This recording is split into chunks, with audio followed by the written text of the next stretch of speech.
Ser podcast.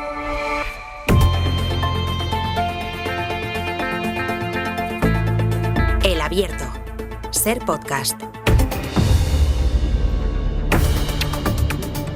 En el Abierto de este jueves, último día del mes de julio, Cristina Monge. Cristina, buenos días. ¿Qué tal? Muy buenos días. Hola, Carlos Sánchez. Muy buenos días. Y en Sevilla está Javier Aroca. Javier, buenos días. Hola, Padre Dios, buenos días.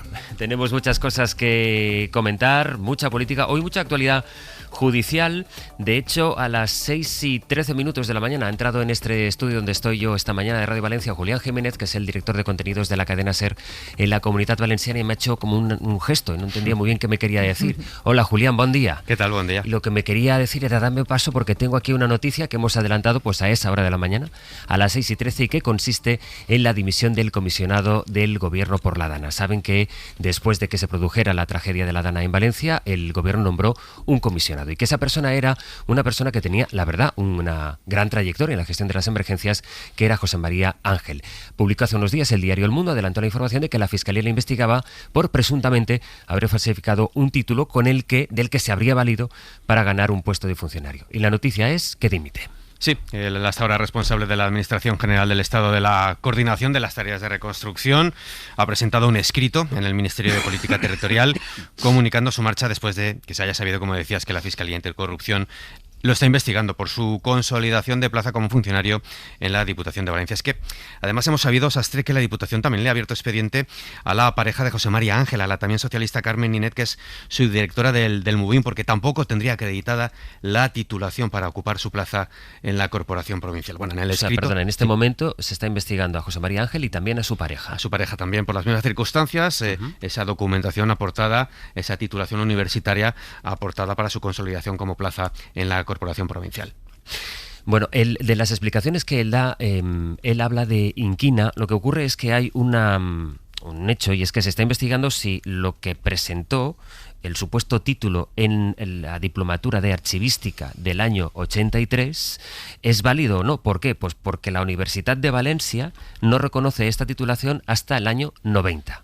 Él de eso en la carta no da ningún talle. Lo que se centra es en hablar de una campaña de ataque. Dice que va a defender su honorabilidad, pero es mejor defenderla ya desde fuera del cargo público. Sí, en el escrito también defiende su inocencia. Recuerda que lleva 40 años, como decías, dedicando su vida al servicio público, pero la realidad es que esa titulación, bueno, es sospechosa, al menos es lo que cuestiona la Agencia Valenciana Antifraude y lo que investiga la Fiscalía Anticorrupción. ¿Qué dice José María Ángel? Pues que para acceder a ese puesto de la Diputación de Valencia como funcionario y para su consolidación no era necesaria la titulación universitaria. Hay otra cosa que nos va a llevar a hablar de la Dana esta mañana, Julián, lo decíamos a las 8 al empezar el tramo, y es la contundencia de la jueza de Catarroja con los agentes de la Guardia Civil, a los que ella misma había pedido un informe. Ella pidió un informe, una cronología, es lo que exactamente pidió la magistrada, que está investigando qué es lo que ocurrió, lo que falló aquel fatídico 29 de octubre aquí en Valencia, y lo que le devolvieron los agentes de la Guardia Civil fue una cronología, pero con algunas conclusiones. Básicamente con una conclusión.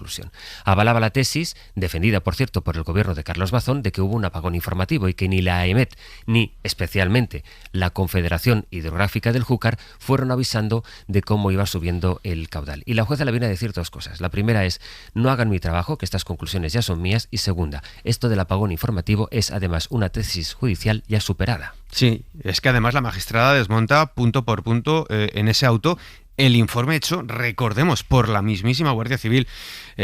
Califica a la jueza de ese informe de erróneo por sus consideraciones sobre las negligencias del pasado 29 de octubre y le acusa al Instituto Armado de realizar una investigación paralela que no había sido pedida por la propia jueza instructora, que había pedido, como bien decías, simplemente una cronología. Bueno, en ese informe señala a la Confederación Hidrográfica y a la EMET, pero la jueza dice que no se tienen en cuenta las declaraciones de todos los testigos que han comparecido hasta ahora y que concluyen lo contrario.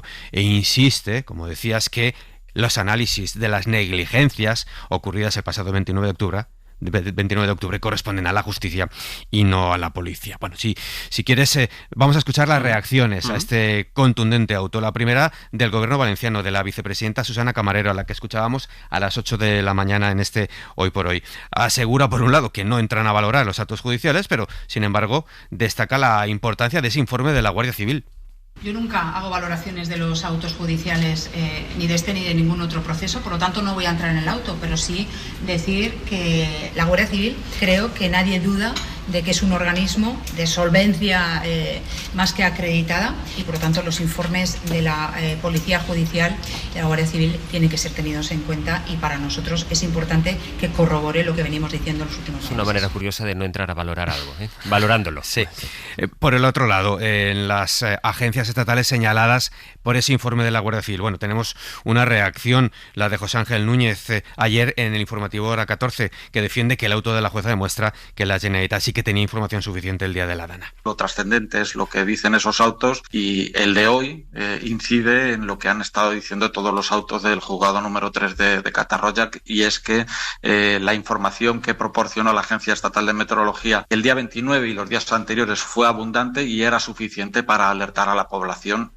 La incógnita sastre saber cómo habrá sentado las críticas de la jueza entre los responsables de la Guardia Civil. Pues cualquier novedad que haya, espero tus gestos en este estudio. Gracias, Julián. Un saludo. Luego vamos a ese auto de la jueza, porque me parece muy interesante que hoy podamos establecer con Cristina, con Carlos y con Aroca una reflexión sobre el punto judicial y esa costumbre tan nuestra, lo decíamos también antes, de interpretar cada indicio, cada paso en una investigación como una señal de victoria o de derrota política, o más que política, partidista. Pero antes de eso, que nos ocupará buena parte del abierto de hoy, dejadme empezar, Javier, por la valoración del hecho de que el comisionado dimita después de todas estas informaciones, con esta carta en la que habla de inquina. Bueno, yo no sé si él aprecia inquina o no, eso será una cosa muy subjetiva, pero si nos atenemos a los datos y dando por hecho que el diploma exhibido no es el adecuado, no está sancionado por la autoridad académica correspondiente, y teniendo en cuenta, aunque hay un dato que a mí se me escapa, no sé si para su puesto era imprescindible ese tipo de titulación o no. Él sostiene que no. Bueno, entonces eso cambia las cosas, evidentemente, porque yo sostengo que evidentemente los títulos sí son importantes en los itinerarios curriculares de los funcionarios, porque depende de qué niveles se llega o no se llega en fin de determinada, en razón de determinadas titulaciones. Por ejemplo, para llegar al nivel 30, no, por lo menos de mis tiempos, no sé si eso habrá cambiado, si hace falta una titulación superior. Si no la tienes, no puedes llegar a ese nivel. Y si llegas con una titulación falsa, evidentemente estás infringiendo la ley y tiene que caer sobre ti todo su peso. Ahora bien, hay que esperar a ver si este señor demuestra que el título es válido, con lo cual uno de los asuntos estaría despejado. En el caso de que ese título no fuera necesario para acceder al puesto que él tenía, pues también eso está despejado. Pero en cualquier caso, la alerta está ya sobre la mesa, y no solamente va a afectar a este señor y a otros muchos de los que estamos hablando estos días, y es que yo creo que en el Estado español, a todos los niveles, incluido el local, hay que hacer un expurgo, que es una palabra que está de moda ahora, un expurgo para ver qué personas están en su puesto de trabajo en fraude de ley. Y aparte luego está la confianza debida en determinados cargos públicos o representativos, como es el de sus señorías diputados o senadores, a los que no se le exige titulación superior, pero sí se le exige veracidad, honestidad y desde luego que no mientan. Una cosa son los requisitos, en efecto, para acceder a esa plaza, y es interesante esto que comenta Javier, porque claro, hablamos de niveles dentro del funcionariado que implican, ya sé que esto es obvio, pero bueno, conviene a veces ir mencionando lo obvio por recordarlo, implican un nivel salarial distinto. Una cosa son los requisitos para un puesto u otro puesto, luego está también el hecho de que se pueda acreditar que se presenta un título que sí da esa universidad, no que la universidad no diga que empieza a dar ese título 7 años después de que ha aparecido un diploma con esa titulación. Cristina. Sí, pero es muy importante esto que señaláis, ¿no? Y que subrayáis, porque en este debate público, igual que decías tú a las 8, ¿no?, en tu editorial, que estamos en un momento en el que un informe en teoría técnico, ¿no?, de carácter, en este caso de la Guardia Civil, es interpretado políticamente.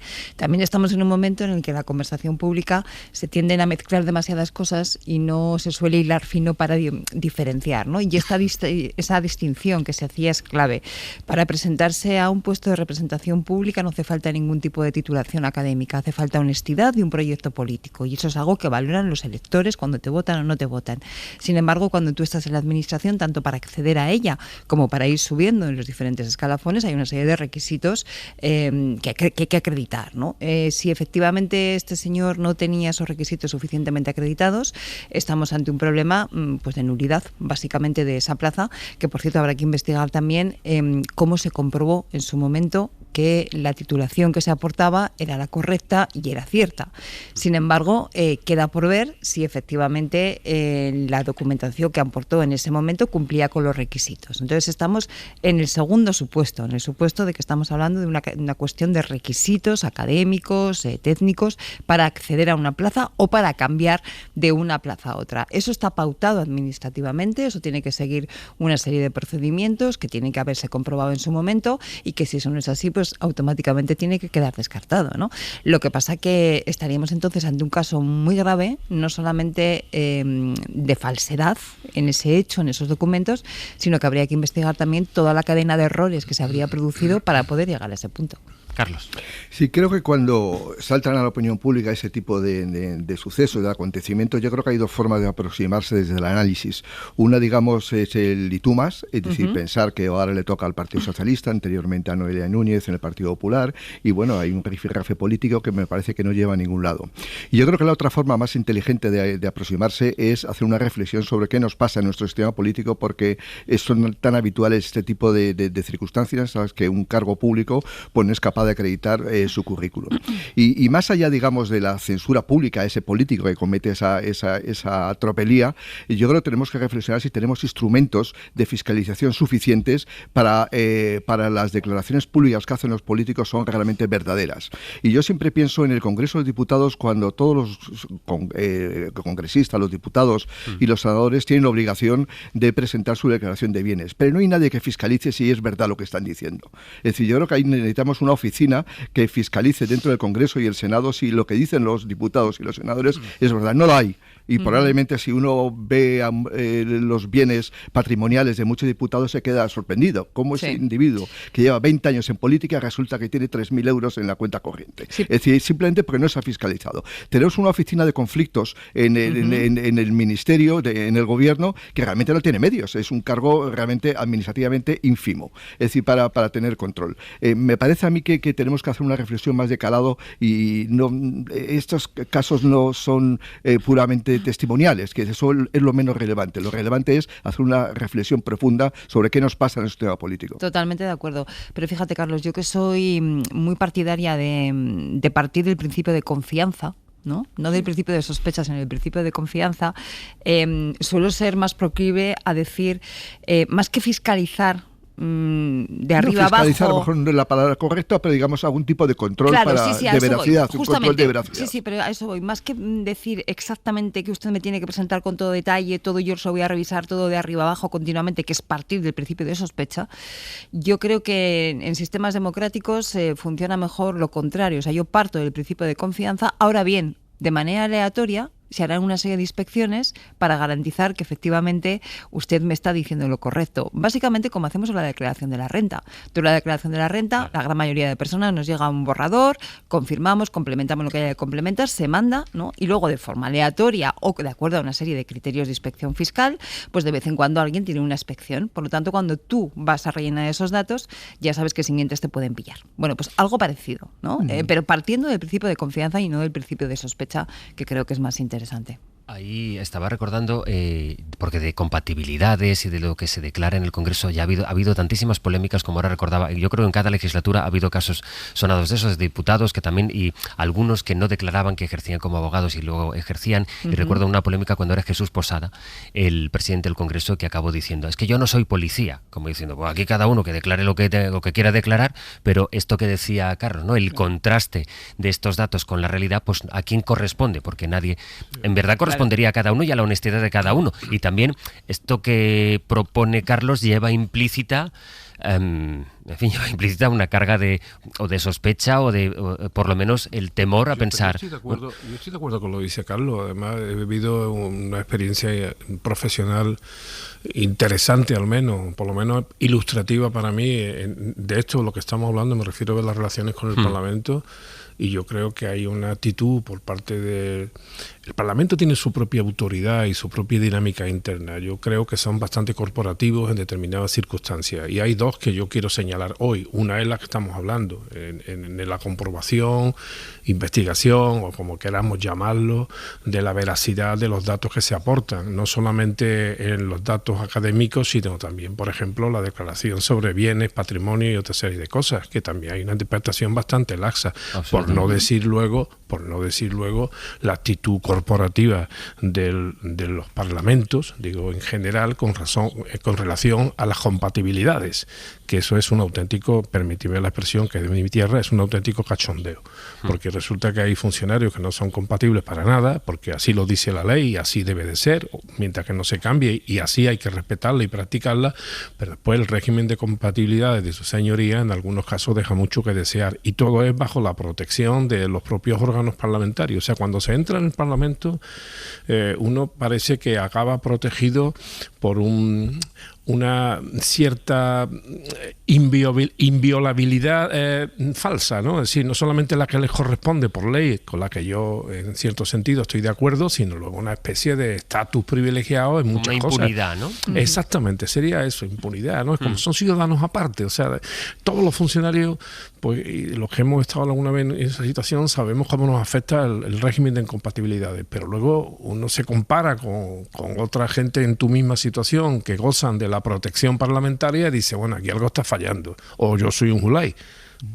Sí, fíjate, en la conversación pública además es habitual que, digamos, y eso ha salido hace pocos días o pocas semanas, que inspectores fiscales que pasan de Hacienda, de la agencia tributaria, directamente a un despacho de abogados a pleitear contra el propio Estado, abogados del Estado que pasan de un día para otro a las empresas privadas. Hay muchas profesiones en las que están realmente contaminadas y no hay un sistema de fiscalización, de control, no sé cómo llamarlo, me da exactamente lo mismo, pero tiene que tener una oficina de conflictos muy importantes. Lo hemos vivido hace más de un año con la esposa del presidente del gobierno. Quiere decir, en Inglaterra, por ejemplo, tienen perfectamente delimitado cuáles son las funciones del perímetro, digamos, personal o profesional del presidente del gobierno, de un ministro, porque le dan importancia a esas cosas en la cultura política anglosajona. En España somos muy laxos en estas cosas. Es decir, tenemos que tener una buena legislación, pero no solamente eso, sino luego que se cumpla, porque muchas veces nos ponemos estupendos a la hora de legislar, pero luego no tenemos instrumentos de fiscalización. ¿Cómo es posible que una subdirección general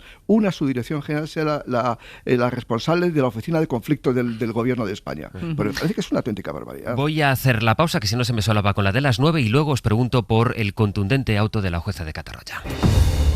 En el abierto de esta mañana de jueves, Cristina Monge, Carlos Sánchez y Javier Aroca, os decía que os iba a preguntar por el contundente auto. La verdad es que los párrafos son muy duros de la jueza de Catarroja para responder, para rebatir el informe que ella misma había pedido a la Guardia Civil sobre lo que pasó el día de la Dana.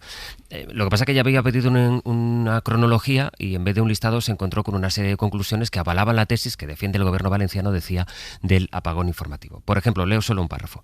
Es un informe erróneo, dice la jueza, por los limitados elementos de prueba con los que cuenta en su elaboración.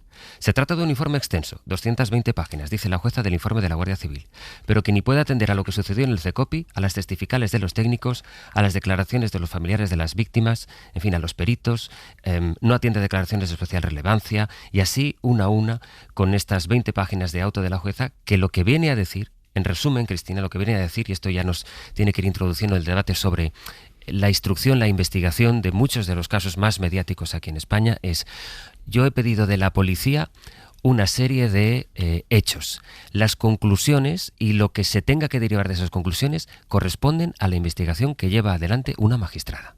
Claro, porque cada uno tiene definido su papel en base a una serie de procedimientos que están también pautados y normativizados. Y qué importante es que en la democracia cada actor que actúa en cualquier momento, en el ámbito judicial, en el ámbito económico, en el ámbito político, haga su papel y sepa cuál es su límite y de hasta dónde pueden llegar los demás. Qué importante es, porque si esta jueza no hubiera tenido en consideración todo esto, pues eso hubiera pasado como un informe que seguro que conoceríamos por los medios de comunicación en cuestión de segundos y que hubiera empezado ya a generar una fuerte sospecha sobre si efectivamente desde la EMET y desde la Confederación Hidrográfica del Júcar se estuvo informando adecuadamente o no, y por lo tanto hubiera contribuido a generar más zozobra, en fin, todo el ámbito de la desinformación se hubiera disparado en torno a eso. Pero esta jueza ha hecho lo que tenía que hacer, conociendo cuáles son sus funciones y conociendo qué pedía ella a la Guardia Civil y pudiendo valorar que efectivamente ese informe excedía, porque se metía en conclusiones que no tiene por qué y que además no aportaba pruebas suficientes, ¿no? Por eso digo que es muy, muy, muy importante que cada actor en democracia conozca cuál es su papel, cuáles son los límites y los de los demás. Dicho esto, yo creo que probablemente el auto muestra un especial enfado por la gravedad del asunto y por la tragedia del asunto. No quiere decir que haya otros temas u otros procesos, que sean menos importantes, ni muchísimo menos, todos lo son. Pero aquí estamos hablando que se está juzgando un caso del que todavía hoy desconocemos qué hacía el presidente de la Comunidad Valenciana la tarde en que se estaban ahogando 228 valencianos y valencianas, que todavía no sabemos exactamente qué criterios se pusieron en marcha para tomar las decisiones que se tomaron, y cuando la jueza está intentando investigar una parte muy importante de esto, se encuentra con un informe de la Guardia Civil que excede sus competencias y que plantea conclusiones sin la fuerza probatoria suficiente. Creo que tiene motivos la jueza para mostrar ese enfado en ese auto que nos acabas de leer. Dice, dicho informe de la Guardia Civil no se corresponde con lo acordado por esta juez. El informe que interesaba se limitaba a una cronología de los desbordamientos en ríos, barrancos y presas y su relación con los fallecimientos. No se solicitaba ninguna valoración respecto de las actuaciones de los intervinientes. Aroca.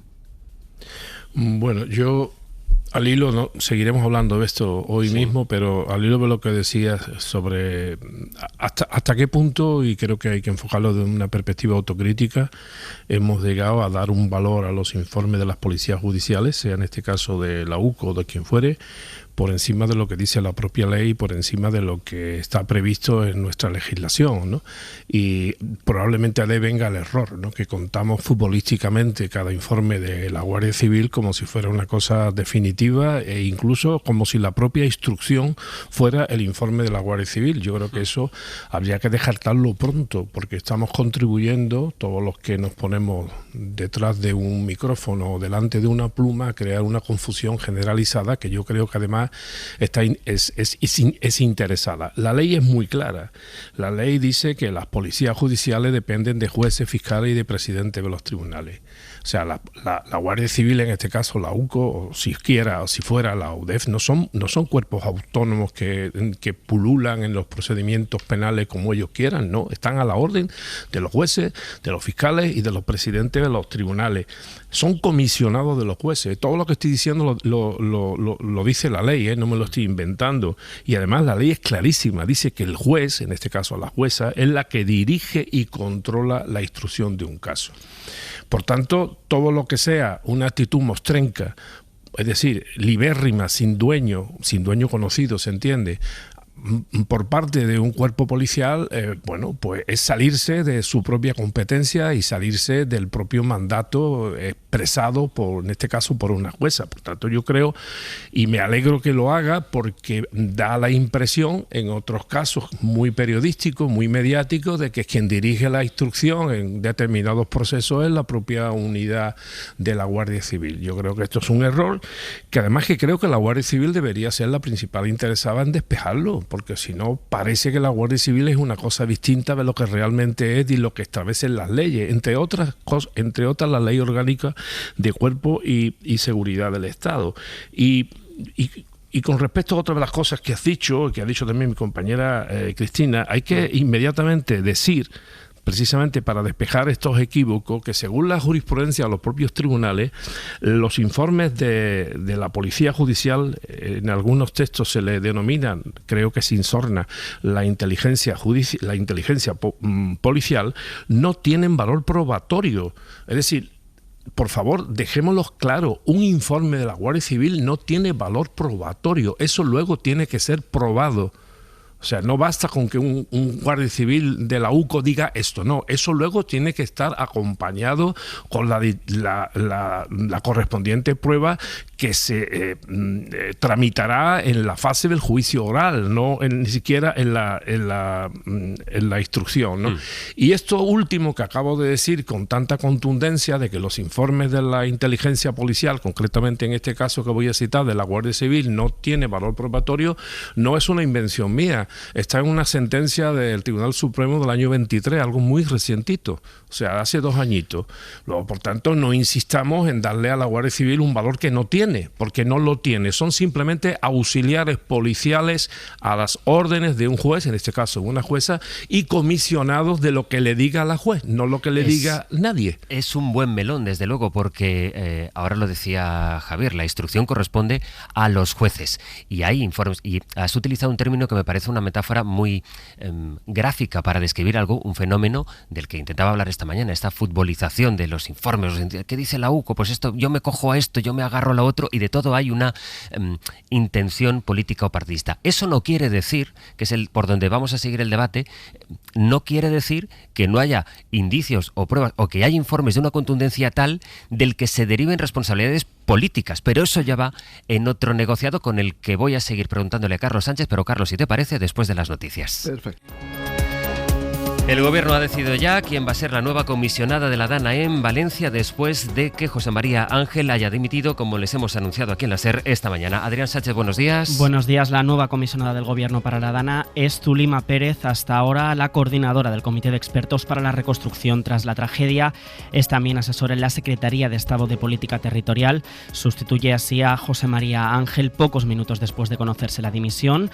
La noticia la confirmará también durante la mañana el ministro de Política Territorial en rueda de prensa. Por lo demás, Bayo. Seguimos pendientes de la evolución de los incendios en varios puntos de la península.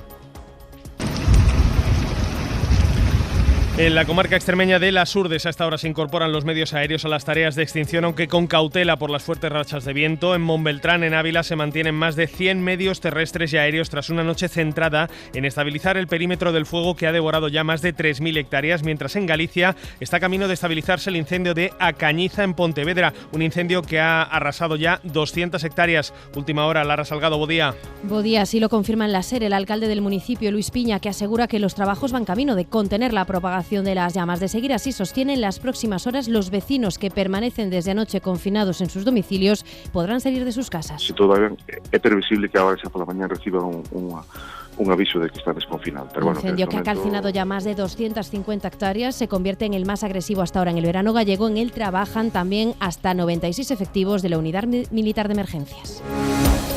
Además, el Gobierno recupera parte de las medidas del decreto antiapagones que fue tumbado en el Congreso la semana pasada y las empieza a tramitar por la vía de urgencia de La Molina. Sí, el Ministerio de Transición Ecológica acaba de poner en marcha esa tramitación urgente con la exposición pública de varias de las medidas que incluía el decreto ley antiapagones, entre ellas algunas de las que pretenden reforzar la supervisión del sistema eléctrico a través de la Comisión Nacional de Mercados y Competencia, que tendrá que evaluar si se están cumpliendo las obligaciones de control de la tensión, algo que falló el pasado 28 de abril. También recuperan medidas que impulsan el almacenamiento, lo que favorece el desarrollo de las renovables y agiliza la puesta en marcha de puntos de recarga para coches. Estas medidas están incluidas en un nuevo Real Decreto sin rango de ley, al que se podrán presentar alegaciones hasta el próximo 11 de agosto. Del exterior ha sido una noche de intensos bombardeos rusos sobre Kiev. Al menos 6 personas han muerto y otras 50 han resultado heridas en una de las peores oleadas de ataques con misiles y drones sobre la capital ucraniana en lo que llevamos de guerra. Esto mientras el ejército de Putin afirma haber capturado otro importante enclave en la región de Donetsk. Y en los deportes, Sampe, tenemos varias citas esta mañana, 2 amistosos y presentaciones de cara nuevas en los 2 equipos de primera. De los amistosos, el Barça disputa el segundo de su gira asiática desde la 1 de la tarde en España, las 7 de la tarde en Corea del Sur, Fútbol Club Seúl Barça, y antes a las 11 de la mañana el Parma italiano contra el Mallorca. De las presentaciones hoy toca a las 11:30 la de Hugo Rincón por el Girona, y desde las 12 de la mañana otra doble presentación en el Atlético de Madrid, los 2 últimos de las 6 caras nuevas que han llegado durante el verano, la del lateral español Marc Pubil y el central eslovaco Janko. Y más partidos por la tarde, a las 7 el Levante Alcoadisha, y en Oviedo un triangular entre el propio Oviedo, el Villarreal y el Genoa italiano. El abierto de hoy lo compartimos con Cristina Monge, con Carlos Sánchez y con Javier Aroca, que dejaba esa expresión de la futbolización de los autos judiciales, de los informes incluso que forman parte o no de los autos judiciales, y a partir de ahí, Carlos, me gustaría escuchar tu reflexión. Sí, quería comentar que los informes de la UCO, de la Guardia Civil en general, o de la UDEF o cualquier otro organismo público o de institución, pues están sometidos a la crítica, y yo creo que entra dentro de la normalidad el que la juez instructora considere que no se ha cumplido su mandato, que era una cronología, y al final se ha hecho más un informe de inteligencia que una simple cronología como le había pedido la juez. Yo creo que está dentro de la normalidad democrática. Pero eso a mí lo que me sorprende es esa especie de patrimonialización de la Guardia Civil que rezuma las palabras de la vicepresidenta Susana Camarero cuando dice que si lo dice la Guardia Civil va a misa. Es decir, yo creo que para dar la idea de que los que cuestionamos muchas veces los informes de la UCO, de esa policía patriótica o de la UDEF o de cualquier otro organismo, digamos, de los cuerpos y fuerzas de seguridad del Estado, parece que estamos contra los cuerpos y fuerzas de seguridad del Estado. Y es todo lo contrario. Lo que tenemos que reclamar como demócratas es que los informes se ajusten a la verdad, y muchas veces se equivocan como nos equivocamos los periodistas, los abogados, los arquitectos, todos nos equivocamos, también la Guardia Civil y también la UDEF, y no pasa nada. Pero esa concepción, yo creo que la derecha en España diciendo que cuando criticas a la Guardia Civil no estás criticando un comportamiento de un determinado Guardia Civil o un determinado grupo de la Guardia Civil, estás criticando a toda la Guardia Civil. Sí. Eso es coger la parte por el todo, me parece muy mal en política. Y eso ocurre incluso, creo que lo comentamos el otro día, cuando acaba su discurso el señor Núñez Feijóo ante el Comité Ejecutivo del Partido Popular y dice el compromiso por España. Es decir, como si el resto fuéramos noruegos, que fuéramos islandeses. Es decir, claro, sí que también todos tenemos compromiso con España y podemos criticar a la Guardia Civil porque forma parte de la normalidad democrática. Y a todos los actores, y eso me parece que es muy importante, porque pasa lo mismo cuando se critica una sentencia judicial o un auto judicial, ¿no? Da la sensación de que en este país no se puede criticar las decisiones, los autos, las sentencias que tomen los jueces, porque entonces parece que estás impugnando la sentencia. No, o sea, una cosa es que la sentencia habrá que cumplirla, si es una sentencia se cumplirá, si es un auto pues llevará su curso, pero efectivamente eso no quiere decir que esté ajeno a la capacidad de crítica, sea un auto, una sentencia judicial, sea un informe pericial, sea lo que sea. Al formar parte, Cristina, como un argumento político más, esto es como los penaltis. Es decir, que si es uno del equipo de uno, el que hace la mano en su propia área, bueno, es que el árbitro ha sido muy riguroso, y en cambio, aunque no la toque con un dedo, ya estás viendo el penalti en el área siguiente. Dejadme saludar en este punto, un segundo, Aroca, porque voy a saludar a Manuel Cancio, que es catedrático de Derecho Penal de la Universidad Autónoma de Madrid, que además nos está escuchando. Señor Cancio, ¿qué tal? Buenos días. Hola, buenos días. Y con el que además otras mañanas hemos compartido algunos análisis a partir de algunos asuntos judiciales, y hoy se nos acumulan varios, porque voy a querer preguntarle también por el procesamiento del fiscal general del Estado. Pero por empezar por donde estábamos, ¿no? Esta respuesta tan contundente de la jueza de Catarroja a la policía judicial, en este caso a la Guardia Civil. ¿A usted esto le sorprendió ayer cuando lo conoció?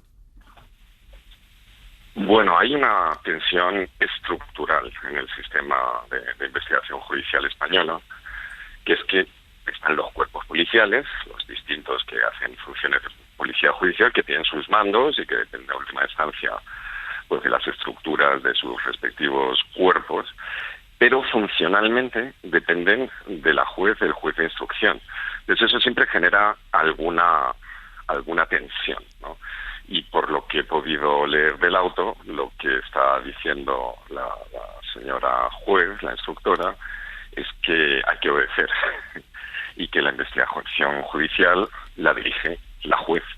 Eso es lo que parece que está claro. Entonces esto es algo que esta tensión puede estar o puede no estar cuando, digamos, la autoridad judicial o la fiscalía hace seguidismo de la investigación que hace la policía. O sea, eso es una tensión que está incitada en nuestro sistema, porque la policía judicial no depende en todo de, como sería, por ejemplo, en otros sistemas, de la fiscalía, por ejemplo, si es la fiscalía quien hace la investigación, ¿no? Usted comparte que, como estábamos comentando ahora en la mesa, que se da también en este país este aprovechamiento partidista de autos o de informes que en realidad forman parte están incardinados en una investigación muchísimo más amplia, que sin embargo sirven para crear un relato, para crear un prejuicio, y que luego cuando viene a conocerse la sentencia ya la gente o no importa o no se acuerda o ya no es relevante para el asunto mediático que esté en ese momento sobre la mesa? Bueno, es que aquí hay dos peculiaridades, desde mi punto de vista, dos peculiaridades españolas. En primer lugar, que es algo que no se suele decir, pero todo esto son trabajos, informes, investigaciones que se hacen dentro de una investigación judicial y que en España todo es conocido inmediatamente, incluso antes de que estos informes estén hechos. Eso es una anomalía muy grande. Debería poder decidir quién dirige la investigación, en la instrucción, en la autoridad judicial. Esto ya veré yo qué voy haciendo con estas piezas que me van aportando distintas investigaciones, sin que vayamos comentando parece que hay un informe, se filtra una parte de un informe. Eso es indigno y lo que hace es poner en cuestión el buen funcionamiento de una investigación judicial si toman vida propia trabajos que están subordinados a la labor directora de la autoridad judicial en nuestro sistema actual. Eso por un lado, eso es una anomalía. Y luego hay otra anomalía que es de índole política, ya esto es una cuestión técnico-jurídica, y es que determinados cuerpos son patrimonializados por determinados agentes políticos. Eso también es una anomalía, ¿no? Que se utilicen determinados cuerpos como si fueran elementos independientes. He escuchado esa mención, ¿no? Porque lo que diga la Guardia Civil va a misa, ¿no? Eso no es así en un país que no sea autoritario. Dice que la policía. Inmediatamente se conoce cualquier movimiento de un juez y se hace su interpretación partidista antes de que el juez pueda interpretar o la jueza pueda interpretar qué valor le da. Por tanto, lo de Montoro, 7 años bajo secreto de sumario Algot, es un unicornio judicialmente en este país. Sí, hombre, es muy cuestionable que desde el punto de vista, digamos, del correcto desarrollo de un proceso judicial, 7 años de secreto, o sea, parece broma, ¿no? Esto también está relacionado con la infradotación estructural tan espectacular que tiene la justicia en España. O sea, de eso se habla poco también. Muy pocos jueces con muy pocos medios. Y eso habría que repetirlo todos los días. Pero por otra parte... Diga. No, que por otra parte, lo que usted dice, tiene toda la razón. Es evidente que esto de... La policía judicial aquí no tiene ningún papel autónomo. No puede tener agenda propia, porque está subordinada a las necesidades de la investigación. ¿Y cuáles son esas necesidades? Lo decía la autoridad judicial. Y en condiciones normales deberíamos partir de la base de que la autoridad judicial pues está actuando pues conforme a sus criterios profesionales, no encasillarlo, no sacar una resolución, digamos, en un contexto de tan extrema politización de la justicia y judicialización de la política, como es el caso de España, pues es una anomalía. No hay espacio para la neutralidad. La jueza es buena porque no está atacando a los intereses de un determinado partido político, o es mala si se interpreta su actividad como que afecta a esos intereses. Eso es una anomalía y muestra mala calidad de nuestro sistema usted me dice, del entorno político. En condiciones normales. Esas condiciones normales aquí en España no se dan. Pues mire, yo le recuerdo una anécdota. Cuando el famoso auto del Oberlandesgericht Schleswig de Puigdemont, que estaba Puigdemont detenido allí en Alemania, hablé con un amigo mío, porque yo estuve estudiando en Alemania, que estaba muy cerca de la entonces ministra de Justicia. Y entonces yo le dije, cuando estaba a punto de salir del auto, oye, ¿tú qué crees? ¿Qué creéis que puede llegar a pasar? Y me dice, ¿y nosotros qué sabemos? El tribunal decidirá. Mientras que en nuestro caso, pues lamentablemente, sobre todo en instancias superiores, pues no se sabe. Se sabe perfectamente qué es lo que puede resolver una determinada persona que integra el Poder Judicial. Eso es una anomalía. O sea, digamos, hay posiciones partidistas y atribución de posiciones partidistas sin que pensemos que forman parte, digamos, del estamento arbitral, que es lo que deberíamos pensar. Me quiere decir... La policía y los jueces, en principio, pues, son independientes y no los ponemos en ninguno de los equipos. Me quiere decir, y con esto conecto con la última cosa que le quiero preguntar, que usted ya sabía que la sala de apelación iba a confirmar el procesamiento del fiscal general del Estado que hemos conocido esta semana. Hombre, saber, sí, yo tenía una sospecha muy clara de cómo yo y cualquiera que conozca un poco el mundo del derecho penal en el Tribunal Supremo, pues teníamos, estoy seguro, una idea de que esto que salió podía salir así. ¿Y qué le parece? Pues muestra de que podamos imaginar en el Tribunal Constitucional o en el Tribunal Supremo, sobre todo en el Tribunal Supremo, que no es un tribunal que se supone que no está nombrado con intervención política, o no debería estarlo. Lo que cada uno de los integrantes de la sala en muchas ocasiones puede llegar a resolver es muestra de que las cosas no funcionan bien. O sea, que ya que digamos el sector tal, el sector cual, eso no debería ser así. ¿Usted cree que debería dimitir el fiscal general del Estado, señor Cancio?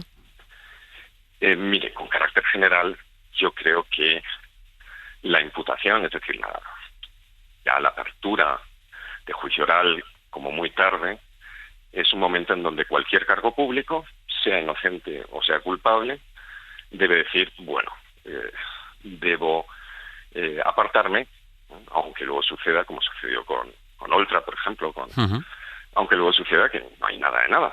Pero ese es el precio que conviene pagar para mantener incólume la imagen de la institución del cargo de que se trate. Eso en condiciones normales, pero a mí no me parece que el proceso contra el fiscal general del Estado sea normal. Me parece que muestra muchas anomalías y con independencia me parezca a mí y le parezca a Perfecto Andrés Ibáñez, le parezca así a José Antonio Martín Pallín, le parezca así a Jordi y Eva Fenol, que son personas que conocen mucho de cómo funciona un proceso penal. Yo me remito al voto particular del magistrado Palomo del Arco. Todo lo que dice ahí indica que estamos fuera de toda normalidad. Siempre puede haber discrepancias con lo que resuelve una autoridad judicial. Pues yo habría hecho esto, quiero decir, entre los técnicos, pues me parece que esto habría sido más justo, esto no está bien razonado, pero, yo qué sé, el mundo del derecho no es un mundo de soluciones exactas, pero este es un caso en donde la anomalía va en la dirección en que yo no pienso que realmente, o sea, lo dice el voto particular, no está ni mínimamente justificado lo que está sucediendo. Entonces, ha sido una instrucción fuera de toda normalidad. En este caso, lo que hay que hacer es no dimitir, porque lo contrario significaría atribuir un poder a cualquier órgano instructor que no debe tener en un sistema como el nuestro con separación de poderes. Manuel Cancio, es la excepción que confirma la regla, perdón. Catedrático de Derecho Penal de la Universidad Autónoma de Madrid. Le agradezco, como siempre, su tiempo esta mañana en la radio. Un saludo. Pues muchas gracias. Buenos días. Escuchando. En el abierto de este jueves con Carlos Sánchez, con Cristina Monge y con Javier Aroca. Aroca, después de esta conversación que me ha parecido muy interesante porque creo que ha ido al fondo de muchas cuestiones que estaban ya apareciendo en vuestra conversación de esta mañana, esta conversación con Manuel Cancio, que hablaba de las instrucciones, de cómo se hacen las instrucciones aquí en nuestro país, y creo que conviene que distingamos que no me parecería prudente que dijéramos que de cualquier informe pues hay que esperar hasta que, pues por ejemplo, del informe de la UCO, de la Guardia Civil, con los audios de Koldo García hablando como habla y señalando lo que señala y las medidas que se han tomado de forma cautelar contra Santos Cerdán, que está en prisión, pues es evidente que hay contundencias en algunas conclusiones de algunas investigaciones que obligan a tomar responsabilidades políticas, que no tiene que ver, que va por otro cauce que el cauce judicial. Creo que es, Javier, una distinción que conviene hacer. Pero yo incluso eso lo pondría en cuestión. No en cuestión lo que tú acabas de decir, porque vuelvo a insistir, todo lo que aparezca en un informe policial, por muy obvio que parezca, tiene que ser demostrado, porque no sabemos luego. O sea, es como si hubiera una policía de la policía, ¿no? Pero bueno, en cualquier caso, aquí el problema fundamental es si hay jueces que instruyen, tal como dice la ley, o hay jueces que se dejan instruir. Yo creo que ese sería el meollo del asunto, yo lo resumiría así.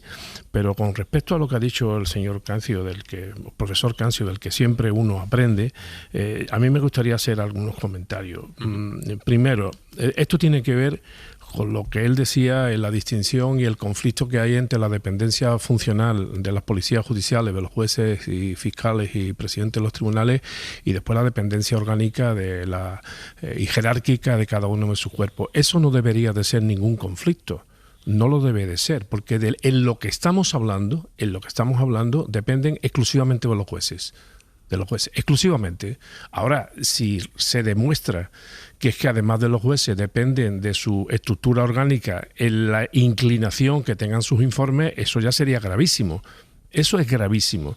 Y aprovecho para decir, y esto va destinado sobre todo a alguna gente probablemente bien intencionada de la izquierda, que le piden responsabilidades al ministro Marlaska, que el ministro Marlaska no tiene ninguna responsabilidad en lo que es la conducta judicial de las secciones o de las unidades de policía judicial de los distintos cuerpos.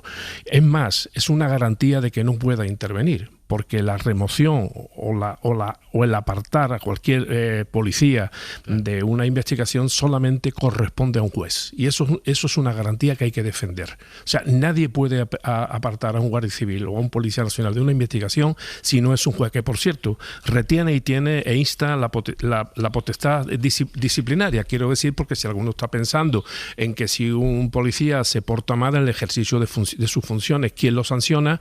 Pues el propio juez. Tiene que instalar el régimen disciplinario para que eso se lleve a cabo. Pero vuelvo a insistir, nuestro sistema es afortunadamente garantista. Hay dos temas que ha citado el profesor Cancio que a mí me gustaría resaltar porque es muy importante. Las filtraciones. Claro, ¿por qué se filtra unas veces sí y otras veces no?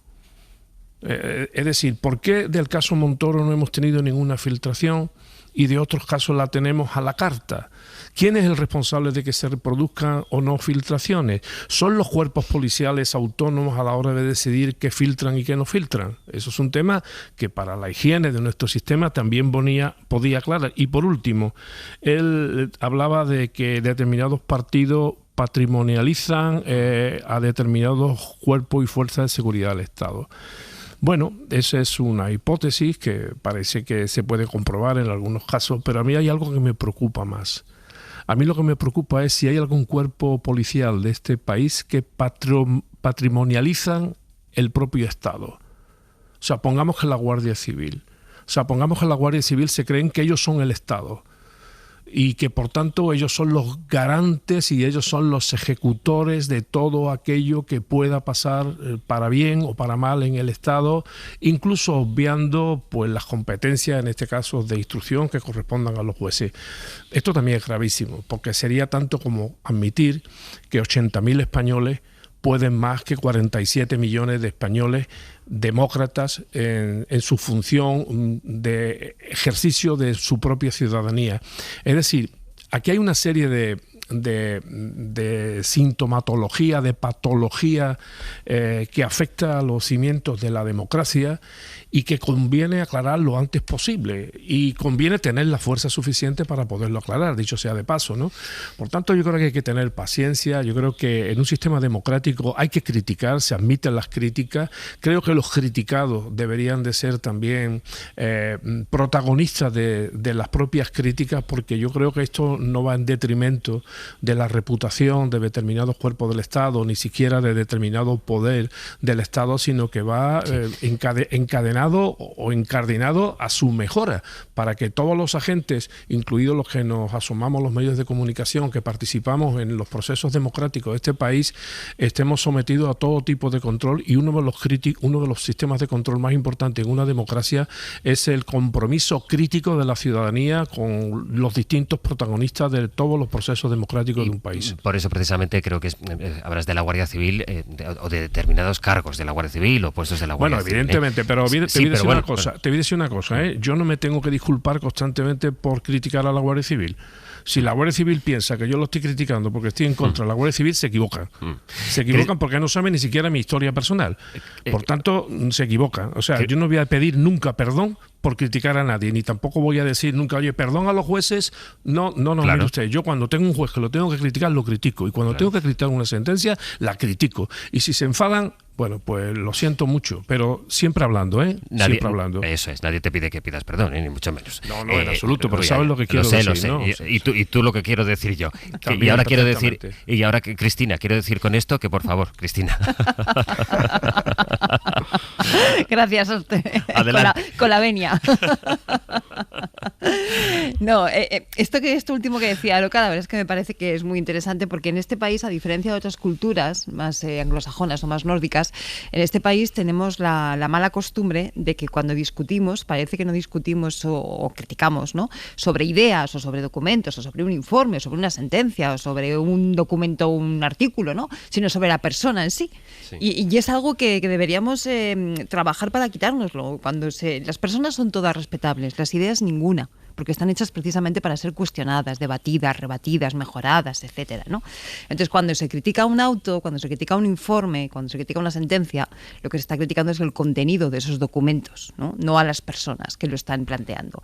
Y en ese sentido es donde yo antes defendía que también las sentencias judiciales, los autos, los informes de la Guardia Civil, todo eso efectivamente tiene que poder ser objeto de crítica, sí que eso suponga un menoscabo, por supuesto, en caso de las sentencias, pues se cumplen y ya está, ¿no?, etcétera, etcétera.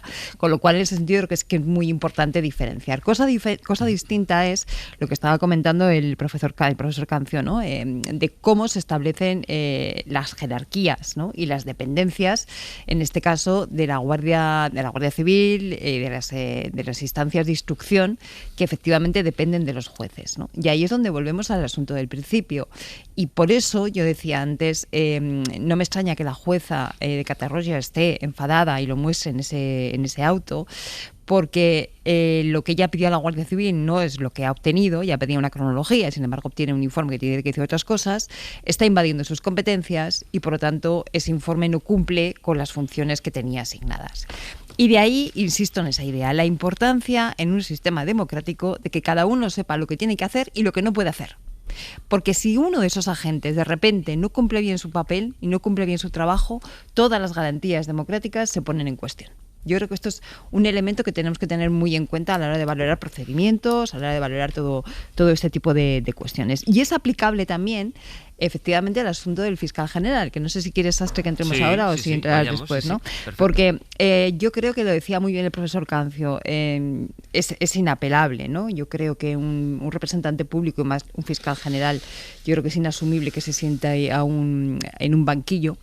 Pero si este caso es tan excepcional como tantos expertos nos están contando desde un punto de vista incluso de técnica jurídica, ¿no?, la excepcionalidad, la falta de argumentos, la falta de pruebas, en fin, todo lo que rodea este caso, no lo vamos a repetir, que ya se ha dicho hasta la saciedad estos días. Si esto es tan excepcional, igual también hay que acudir a vías excepcionales, y hoy el profesor Jordi Nieva en el País plantea una propuesta que a mí no me parece nada descabellada, que es decir, él dice algo así como en un proceso normal, en un procedimiento normal, sería impensable en este momento procesal acudir al Constitucional, pero como nada de todo esto es normal y nada de todo esto es habitual, igual no sería tan descabellado, dice él, plantear en estos momentos un recurso de amparo al Tribunal Constitucional y que tuviera que resolver. Lo digo porque a mí hay una cosa que me da miedo, y es que en el principio general estamos todos de acuerdo, un cargo público no puede sentarse en un banquillo, ¿no?, y menos un fiscal general. Yo creo que hay una amplia coincidencia, o por lo menos yo veo una amplia coincidencia en todas esas lagunas, irregularidades, cosas raras, cada uno que lo ponga como quiera, ¿no?, que ha habido en este caso, pero me da miedo el decir quién y cuándo dice que es un caso tan excepcional como para que se apliquen medidas excepcionales que implicarían la no dimisión. ¿Quién y cuándo decide eso, ¿no? Otra cosa es que podamos estar de acuerdo, pero ¿quién y cuándo lo decide? Entonces, si efectivamente es tan excepcional, igual, desde un punto de vista de la lógica democrática, lo suyo es eso, acudir a una excepcionalidad e ir al Constitucional a decir, señores, ¿qué opinan ustedes de esto? Mira, antes de seguir con esto, Carlos, voy contigo enseguida, pero ya que estamos en el fiscal general del Estado, David Junquera, buenos días. Hola, buenos días. Lo último que tenemos es, bueno, hoy va a comparecer Alberto Núñez Feijóo, que esto me lo tienes que explicar, porque ya compareció, bueno, vimos parte de su discurso, el discurso que dio a la dirección del Partido Popular el lunes en Génova, en aquella especie de convocatoria en la que se compartía ahora simultánea con la rueda de prensa balance del año del presidente del Gobierno. Y hoy va a dar, hoy jueves, día 31, da su propio balance del punto político en el que está el país, el líder del Partido Popular, Alberto Núñez Feijóo, que tiene la dimisión, la petición de dimisión del fiscal general del Estado como uno de sus asuntos bandera en este momento, y por el que incluso el Partido Popular ha vuelto a hacer un vídeo con inteligencia artificial. El PP que vuelve a juguetear con la IA, y el resultado esta vez, pues, juzgadlo vosotros mismos. Esos lloriqueos son del fiscal general del Estado, un Álvaro García Ortiz, que aparece en el vídeo fondón y ataviado con una equipación de fútbol roja y blanca, los colores del PSOE Fútbol Club. El fiscal está sentado en el banquillo de un estadio, llorando, lagrimeando, incluso parece que babeando, y el mensaje que deja el PP es el siguiente: aún no ha empezado la temporada y algunos ya saben que van directos al banquillo. Esto dicen los populares por medio de la IA, y esto dicen los populares en boca de uno de sus dirigentes, Elías Bendodo. ¿Qué sabe el fiscal general del Estado para que Sánchez no pida su dimisión y lo apuntale? ¿Qué sabrá? ¿Qué sabrá el fiscal general del Estado de Sánchez, de su gobierno y de su partido? Algo temerá. Bendodo se llega a preguntar si hay un pacto de silencio entre el fiscal general y Pedro Sánchez, y ya fuera del plano de las gamberradas con inteligencia artificial o de las especulaciones, en el plano puramente político el PP va a pedir un pleno monográfico en el Congreso con comparecencia de Bolaños. También pide que comparezca el ministro de Justicia en el Senado y un montón de preguntas. De todo esto va a hablar Feijóo hoy en Génova. El líder del PP convoca su balance de fin de curso bis. El lunes lo hizo en un discurso ante su tropa y hoy va a dar cuenta con preguntas ante la prensa. Allí estaremos desde las 11:30. Pues ya nos contarás, David, gracias. Abrazo. Bueno, pues hablábamos, Carlos, del fiscal general, de su situación, y luego está la forma en la que el Partido Popular le exige que dimita, que incluye este uso de la inteligencia artificial y esta imagen que todo el mundo puede imaginar. Sí, a mí me gustaría saber si el señor Feijóo considera que ese tipo de vídeos utilizando la inteligencia artificial forman parte de esa política adulta que le reclamaba. Que es decir, la verdad que me parece tan infantil y tan absurdo que realmente este es un paso más en esa degradación del sistema político que, como hemos dicho aquí muchas veces, no lo va a capitalizar el Partido Popular ni por supuesto el Partido Socialista, sino lo va a capitalizar los partidos de extrema derecha, que son los que se aprovechan, digamos, de la degradación del sistema político. Y cuando hay este tipo de vídeos significa que estás descalificando a todo un partido central del sistema, como si lo hiciera el Partido Socialista del Partido Popular. A mí me parece que la política de adulto no es precisamente esto. Yo, en el caso del fiscal general del Estado, siempre tengo la duda de que si hubiera sido un particular el que tiene ese procedimiento abierto porque es funcionario público y tiene obligación de custodia de los secretos, en vez de llamarse García Ortiz se llamara Pedro López Pérez, por ejemplo, y un juez de instrucción le abriera una causa por desvelar un posible secreto, yo estoy convencido que tanto en la audiencia provincial de ese territorio y por supuesto en el Tribunal Supremo lo hubieran echado para atrás. Es decir, lo que ha cambiado aquí es que es el fiscal general del Estado. Claro. La imagen que tenemos siempre de la justicia es una justicia ciega, que simplemente no ve los nombres. Y en este caso yo creo que lo que se ve claramente son los nombres. Estoy convencido que con la doctrina del Tribunal Supremo nunca hubiera sido procesado un individuo que no fuera fiscal general del Estado. Y eso es lo que tiene que mirarse el sistema judicial, o en este caso, digamos, la sala de lo penal, que ha decidido el que se va a sentar muy probablemente en el banquillo el fiscal general del Estado. Me parece que hacer justicia a la carta en función del nombre correspondiente, sea el Partido Socialista o sea el Partido Popular, cuando hacen legislaciones, creo que es un atentado contra la justicia. Y insisto, estoy convencido de que si el señor Álvaro Ortiz se llamara de cualquier otra manera, no estaría sentado, no se sentaría en el futuro en el banquillo de los acusados. Dejadme saludar en este punto a nuestro compañero Pedro Jiménez. Hola Pedro, buenos días. ¿Qué tal, Sastre? Buenos días. Por algo que vienes explicando desde primera hora aquí en este programa, recordarán que a principios de mes se produjo una imagen inédita. No había precedentes de ese paro que durante varios días además protagonizaron jueces y fiscales, que incluso se manifestaron en contra de la reforma judicial. Hoy es una mañana muy jurídica, como ven, muy judicial, que pretende el ministro Félix Bolaños. Bueno, Hoy tenemos los datos de las asociaciones, dijeron que habían participado, un 70% de los jueces y fiscales había secundado aquella protesta. Claro, una cosa es decir y participar en la protesta, otra es comunicar formalmente al Ministerio o a la autoridad competente que, oye, yo voy a estar de huelga y por tanto no voy a cobrar esos días porque estoy ejerciendo mi derecho a la huelga, que implica por tanto, tu sacrificio es, pues ese salario no lo cobras. Ocurre que los que lo han comunicado, Pedro, han sido muy poquitos jueces y fiscales. Sí, y son los únicos datos oficiales que tenemos de esas 3 jornadas de huelga que convocaron jueces y fiscales a principios de este mes. Solo 2 jueces de los más de 6.200 que hay en España comunicaron al Ministerio de Justicia que secundaban el paro y encima uno de ellos cumplió con los servicios mínimos, con lo que para él no habrá ninguna consecuencia.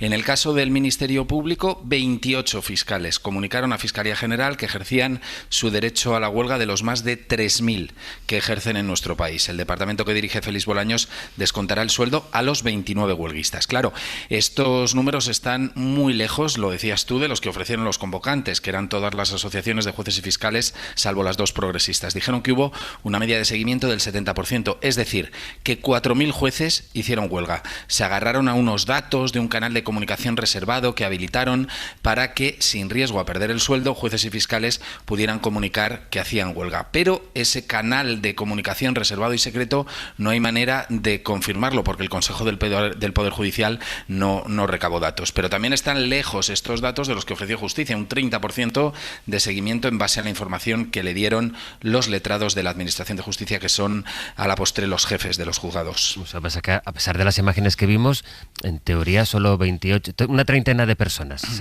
hicieron huelga aquel día, ¿no? 29, juez y 28 fiscales, pero es que además, José Luis, preguntamos en la rueda de prensa que hicieron las asociaciones convocantes aquellos días primeros de julio, por el impacto, ya que no podíamos confirmar los datos que ellos barajaban y que ellos ofrecían, por el impacto. Oiga, díganos cuántos juicios se han suspendido, cuántas diligencias judiciales se han aplazado como consecuencia de la huelga, y no tenían datos para ofrecernos, con lo cual tampoco el impacto y los efectos de la huelga lo hemos podido valorar. En fin, Pedro, gracias.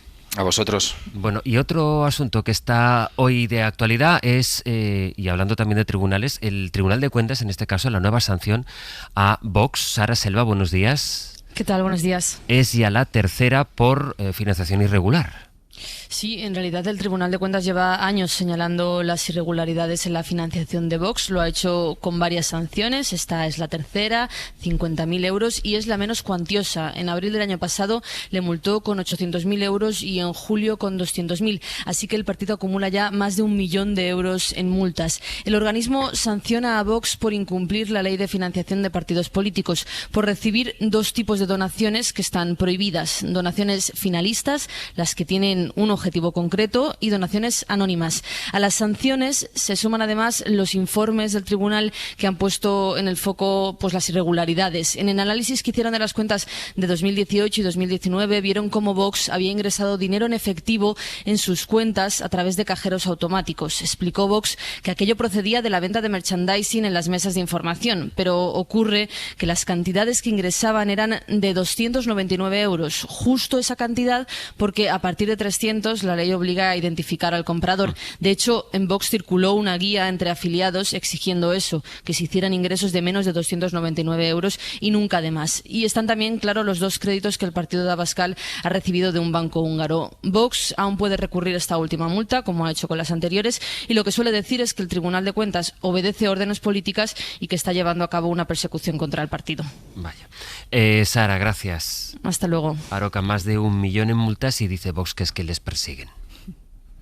Bueno, es normal que lo diga, pero a mí lo que más me ocupa de este asunto es el sistema de financiación global, no solamente en España, sino en toda Europa y también en Estados Unidos, de las ultraderechas, porque son muchas con distintas caras, ¿no? Y algunas veces he citado la propia opinión de la Corte Constitucional alemana cuando dice que una de las maneras que hay de combatir a la extrema derecha es precisamente cegando e investigando y controlando su sistema de financiación, porque lo que se deduce de todo lo que estamos observando y lo poco que estamos sabiendo a partir de determinadas instituciones como el Tribunal de Cuentas es que hay mucha opacidad.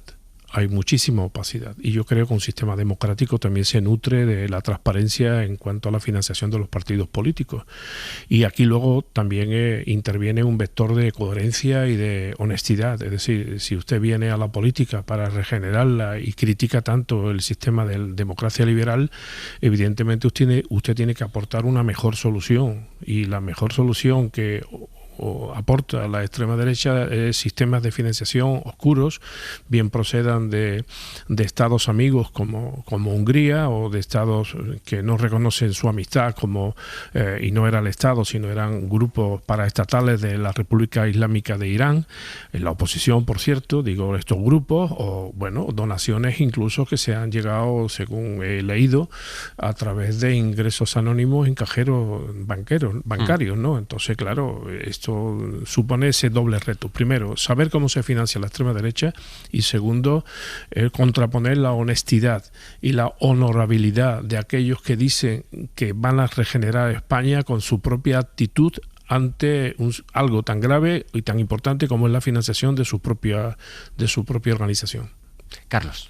Sí, el victimismo forma parte de la espina dorsal del populismo, de la ultraderecha en todo el mundo. Quiere decir, Donald Trump lo ha llevado a sus extremos, siendo condenado, y parece que todo el sistema judicial va contra él. Bolsonaro en Brasil, y aquí tenemos en la Comunidad de Madrid a la presidenta de la región, donde permanentemente está diciendo que es el Estado el que le está persiguiendo. Quiere decir, ese victimismo es lógico. Lo que tenemos que reflexionar es sobre que esto no tenga ningún coste electoral.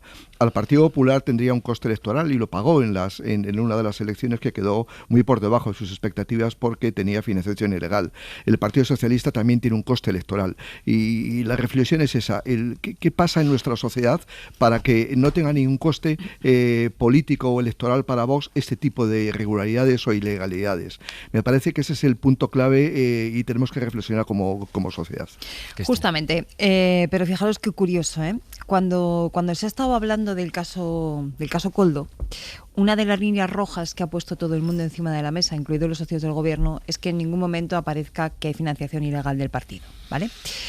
Cambio de pantalla ahora mismo, me voy a Vox, y aquí sí que hay clarísimamente una financiación ilegal del partido. Es decir, estamos hablando de uno de los aspectos que supuestamente pueden estar más penados desde el punto de vista de la corrupción. Disculpa, además, por un pagador extranjero, como es un banco húngaro, que decir que todavía tiene incluso esos patriotas que... Claro, eso es. Y sin embargo, Vox insiste, y creo que tiene éxito, porque mucha gente se lo cree, que el problema de la corrupción en España es un problema del bipartidismo. Es curioso, ¿eh? Es curioso, cuando son ellos los que tienen ahora mismo encima de la mesa un caso de financiación ilegal, que es uno de los tipos de corrupción que supuestamente más pueden penalizar. Y sin embargo, Vox hace creer, y insisto en esto, creo que consiguen, con éxito, hacer creer que la corrupción es un problema del bipartidismo. ¿Por qué? Porque en estos momentos la adhesión a Vox no va de que sea más o menos corrupto. Me temo que es justo lo contrario. Me temo que la adhesión a Vox va de que consiguen convencer a gente de que ellos suponen y representan algo diferente al conjunto, al resto. Populismo en vena, nosotros contra ellos, ¿no? Nosotros somos los distintos, frente a ellos, ¿quiénes son ellos? Todos los demás.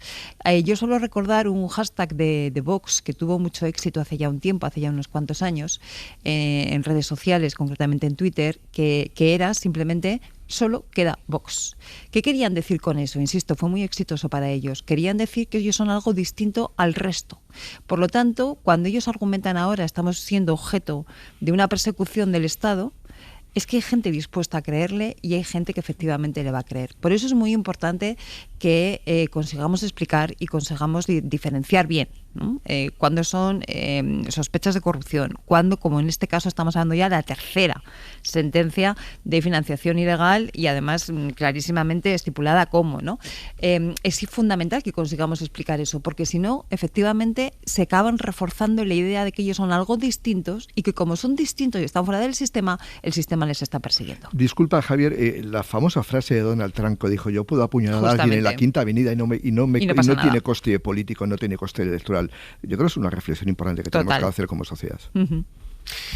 No hay día en que no hayamos hablado de Gaza y de Israel, que no hayamos denunciado y descrito el genocidio que en realidad no nos dejan describir sobre el terreno, porque saben que los periodistas no pueden entrar. ¿Cómo van a dejar entrar a los periodistas si no dejan entrar la ayuda más básica por la que están dejando que la gente se muera de hambre? Pero sí quisiera, en los 3 minutos que me quedan, una reflexión breve al hilo de si creéis que la presión internacional va a poder hacer cambiar algo a Netanyahu en la medida que, y es verdad que ha sido condicionado, primero el Reino Unido y ahora también, lo último ha sido Canadá, se han abierto a la posibilidad de reconocer el Estado palestino. Cristina, ¿tú crees que es posible esperar en las próximas horas, si no ha habido ya algún cambio en la decisión de Netanyahu?